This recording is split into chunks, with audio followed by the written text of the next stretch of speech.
नमस्कार साथियों, Chanakya inspire India में आप सभी लोगों का बहुत बहुत स्वागत है।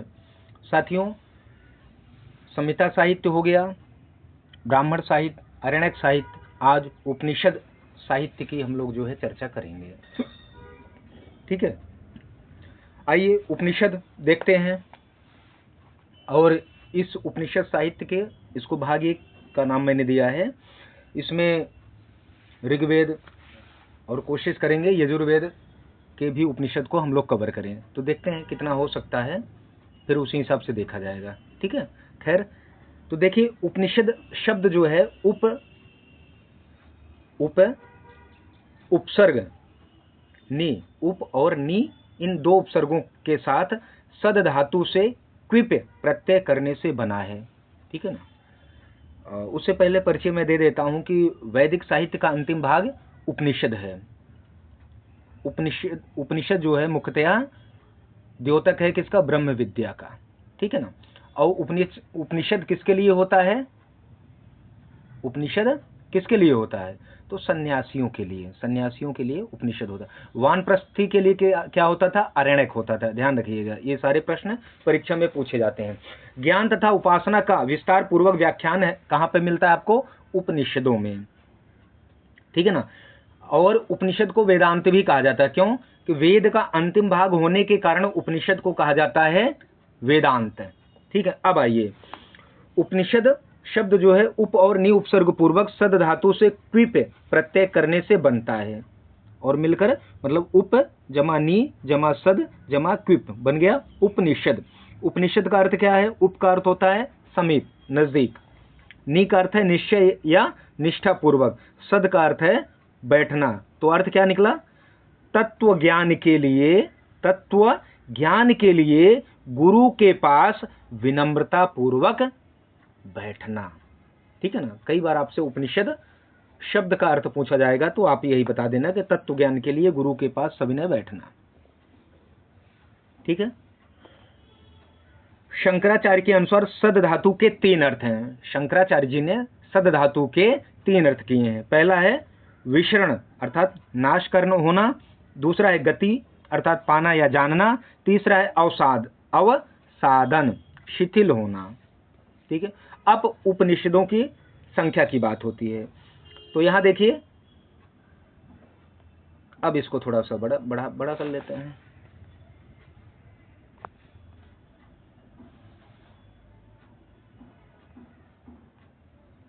यहां देखिए, करें कि मुक्तिकोप निषद के अनुसार, मुक्ति कोपनिषद के अनुसार उपनिषदों की संख्या 108 है, 108।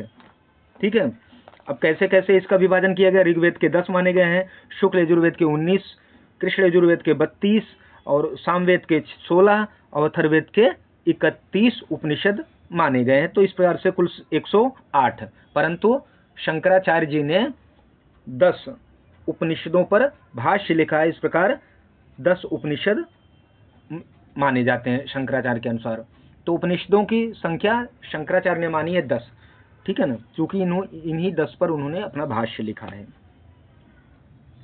वे 10 कौन है? ईश, केन, कट, प्रश्न, मुंड, मांडूक्य, तित्तिरः, ऐतरेयम चा छांदोग्यम, बृहदारण्यकम 10।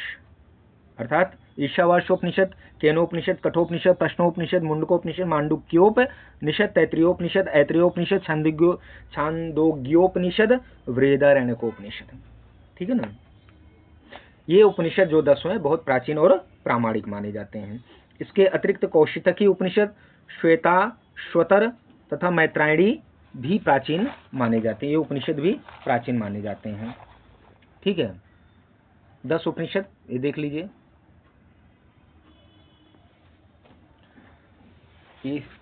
ईशावास्योपनिषद, केनोपनिषद, कठोपनिषद, प्रश्नोपनिषद, मुंडकोपनिषद, मांडूक्योपनिषद, तैत्तिरीयोपनिषद, ऐतरेयोपनिषद, छांदोग्योपनिषद, बृहदारण्यकोपनिषद। ये आपके 10 उपनिषद जिस पर भाष्य लिखा शंकराचार्य ने। और ऋग्वेद के देखिए जो उपनिषद हैं ऐतरेय और कौशितकी। ठीक है ना।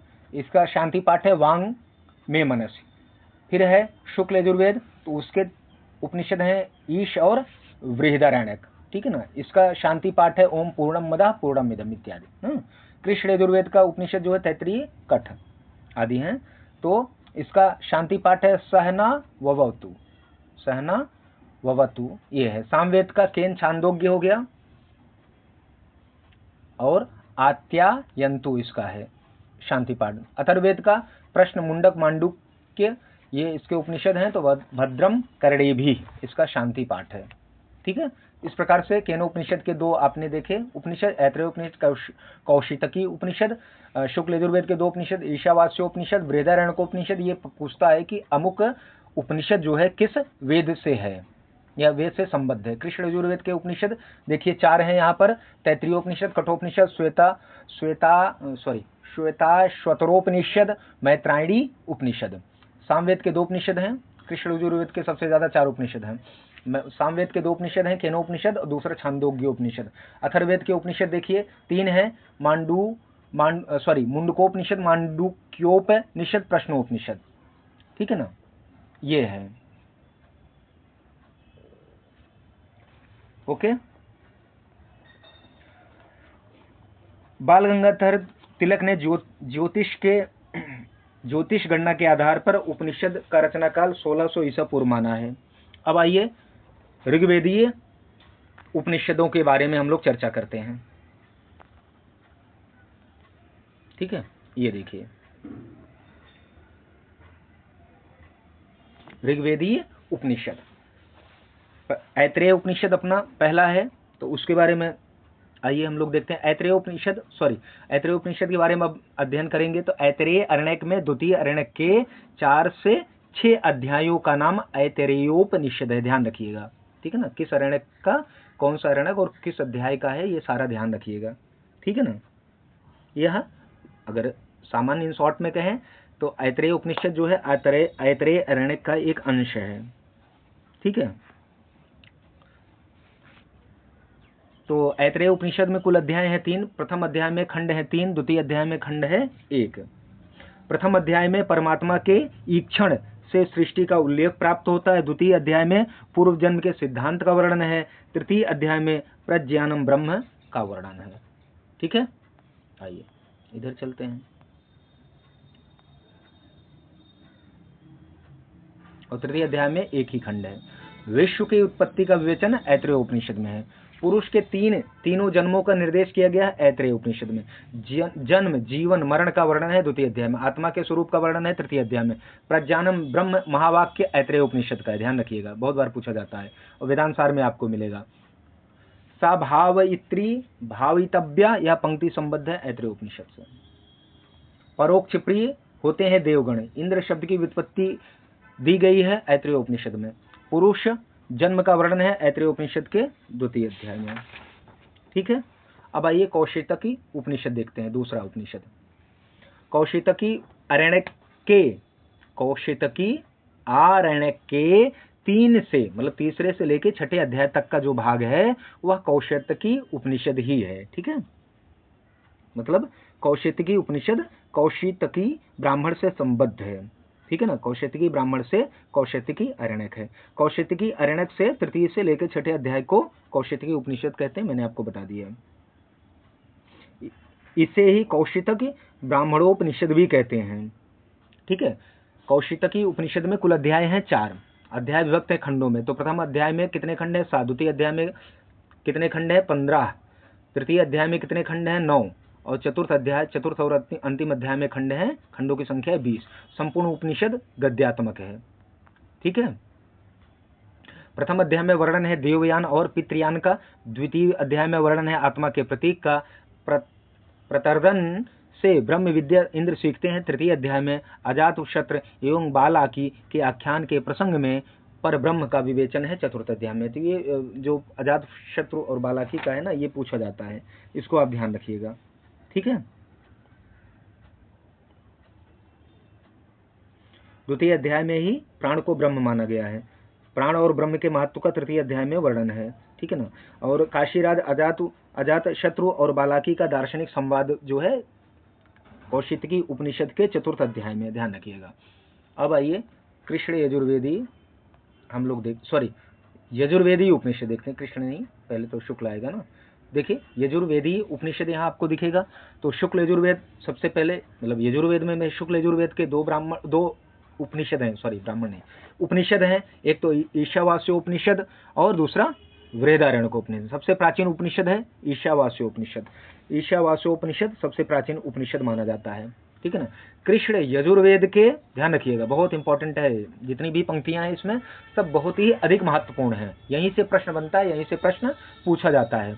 तो सबसे प्राचीन उपनिषद कौन सा? ईशावास्य उपनिषद। यह भी प्रश्न पूछा जाएगा।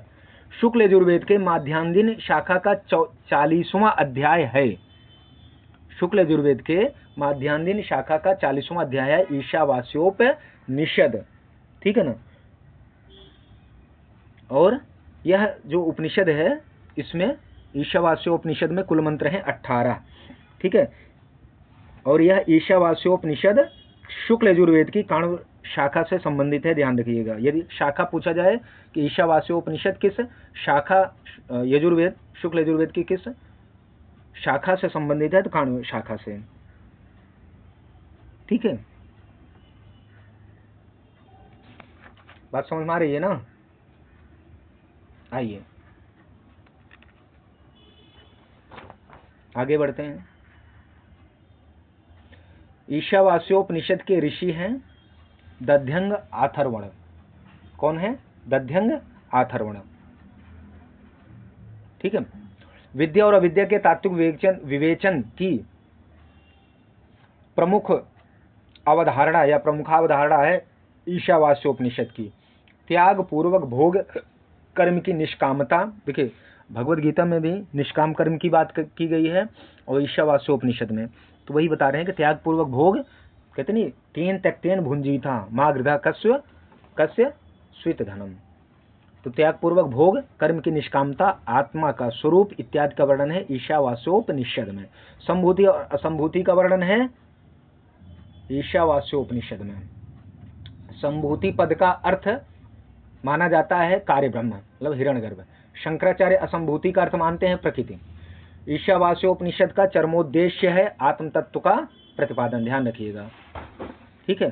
तेन त्यक्तेन भुंजीता यह मंत्रांश है ईशावास्योपनिषद में।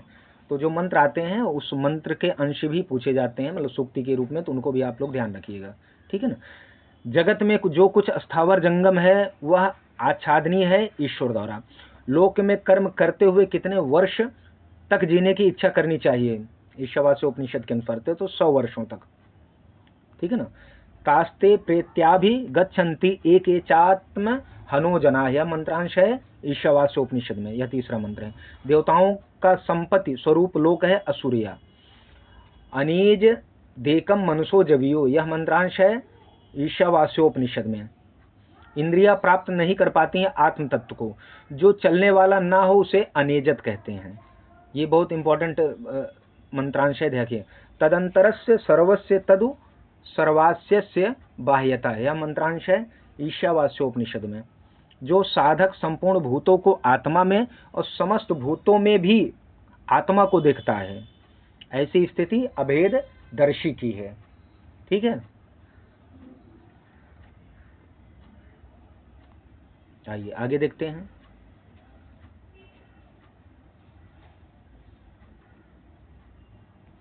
भूतान्यात मयि भूत द्विजानता, यह मंत्रांश है ईशावास्योपनिषद में, 7वां मंत्र है, ठीक है।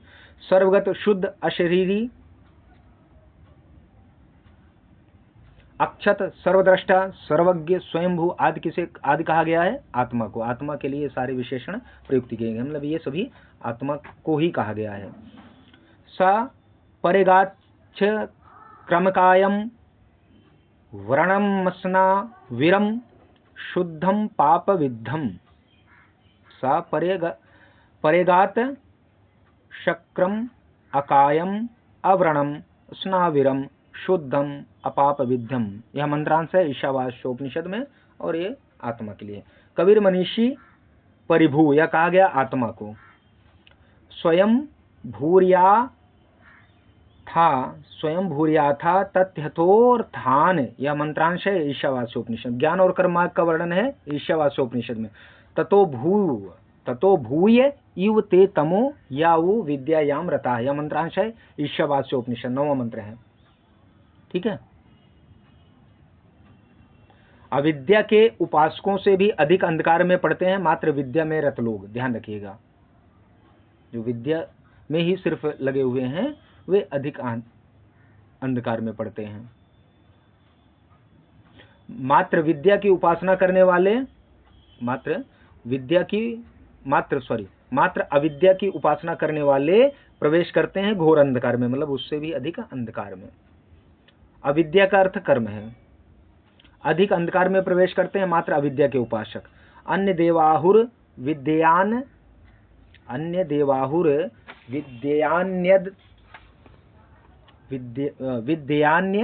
दाहुर विद्या। यह मंत्रांश है ईशावास्य उपनिषद में। अन्य देवाहु विद्यान, या विद्यानी हो जाएगा, विद्यायानी दाहुर, मतलब दाहु अविद्या, ऐसे अलग अलग पढ़ेंगे। तो अन्य देवाहुर विद्यान यदाहुर विद्या। यह मंत्रांश है ईशावास्य उपनिषद। शुश्रुम धीराणाम ए नस्तद्वि चक्षिरे। यह मंत्रांश है ईशावास्य उपनिषद। विद्यामृतम अश्नुते, बहुत पूछा जाता है यह मंत्रांश ईशावास्य उपनिषद। यस्तद्वेदो भयम, यह मंत्रांश है ईशावास्य उपनिषद। विद्या से प्राप्त करता है अमृत को। संभोवन का अर्थ है उत्पन्न होने। संभोवन का नाम है संभूति। जिस कार्य की उत्पत्ति होती वह है संभूति। संभूति से भिन्न है असंभूति। ठीक है ना। कार्य ब्रह्म की उपासना से प्राप्त करता है मृत्यु को। हिरण्मयन पात्रेण सत्यस्यापि हितम मुखम। यह मंत्रांश है ईशावास्य उपनिषद में। ठीक है।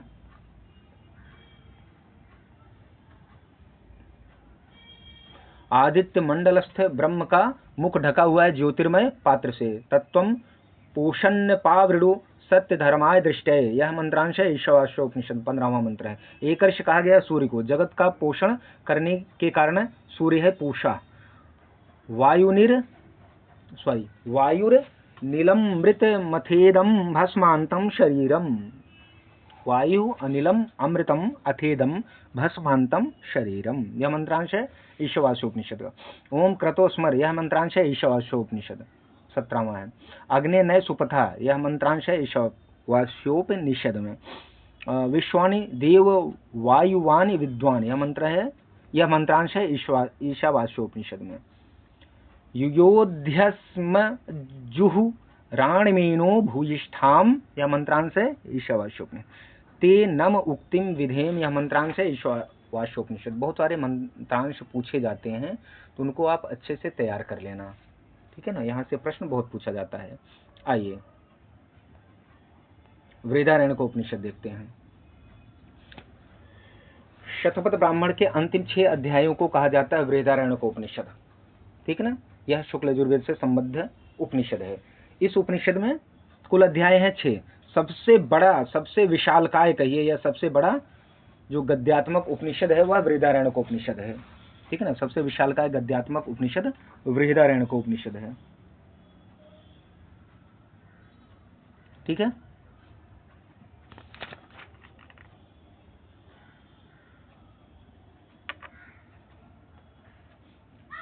अश्वमेध यज्ञ। अश्वमेध यज्ञ आत्मा से जगत की उत्पत्ति का वर्णन है प्रथम अध्याय में। तो मतलब ये जो 6 अध्याय हैं उसमें कौन कौन से की बातों का वर्णन है या उनका वर्ण विषय क्या है वह मैं बता रहा हूँ। पहले तो संक्षिप्त बताता हूँ, फिर व्यापक से, मतलब विस्तार से। मृत्यु द्वारा संपूर्ण पदार्थों का ग्रास किए जाने का वर्णन है प्रथम अध्याय में। ठीक है।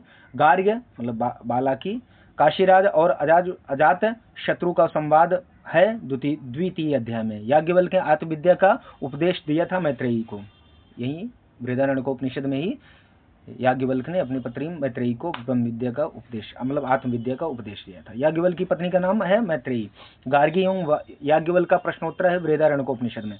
याज्ञवल्क्य तथा अन्य दार्शनिकों के भी शास्त्रार्थ हुआ था जनक की सभा में, तृतीय अध्याय में। ठीक है।